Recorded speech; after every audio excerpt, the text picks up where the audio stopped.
Caesarean delivery, C-section, is a surgical procedure used to deliver a baby through incisions in the mother's abdomen and uterus.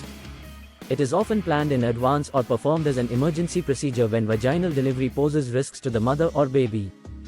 Indications for caesarean delivery: a C-section may be recommended for various reasons, including fetal distress. If the baby is showing signs of distress, such as an abnormal heart rate, a C-section may be necessary to deliver the baby quickly.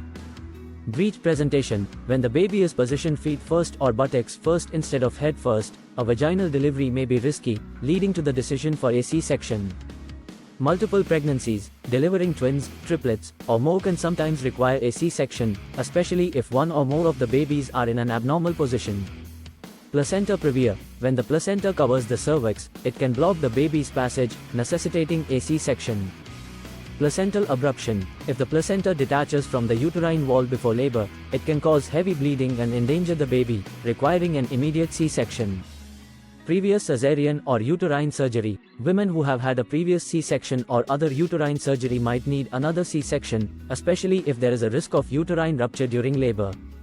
Large baby, macrosomia: a very large baby may have difficulty passing through the birth canal, leading to the decision for a C-section. Maternal health conditions: certain health issues in the mother, such as high blood pressure, diabetes, or infections like HIV, may make a C-section a safer option. Failed labor progress: if labor is not progressing adequately, or the cervix is not dilating as it should, a C-section may be performed to ensure the safety of both mother and baby. The procedure preparation. 1. The mother is given anesthesia, usually an epidural or spinal block, which numbs the lower half of the body. 1. In some emergency cases, general anesthesia may be used. 2. The abdomen is cleaned, and sterile drapes are placed around the area. Incisions. 1. A horizontal incision, bikini cut, is typically made just above the pubic hairline. 1. In some cases, a vertical incision may be used, especially in emergencies. 2. A second incision is made in the uterus. Delivery. 1. The baby is delivered through the incisions. 1. The doctor will suction the baby's nose and mouth to remove any fluids and then cut the umbilical cord. 2. The placenta is removed, and the incisions are closed with sutures. Recovery.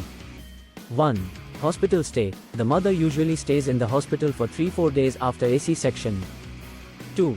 Post-operative care: pain management, wound care, and monitoring for any signs of infection or complications are critical.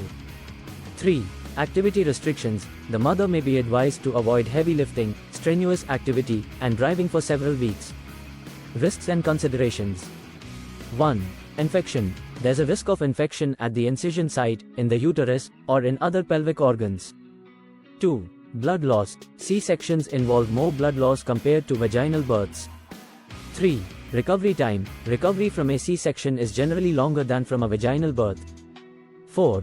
Future pregnancies: multiple C-sections can increase the risk of complications in future pregnancies, including placenta previa and uterine rupture. Benefits. 1. Controlled environment: a C-section allows for a more controlled delivery, which can be beneficial in certain high-risk situations. 2. Prevents labor-related complications: in cases where vaginal delivery might be too risky, a C-section can prevent complications such as prolonged labor or birth injuries. Conclusion: a caesarean delivery is a common and generally safe procedure that can be life-saving for both mother and baby when vaginal delivery is not advisable. However, it is major surgery and comes with risks and a longer recovery period.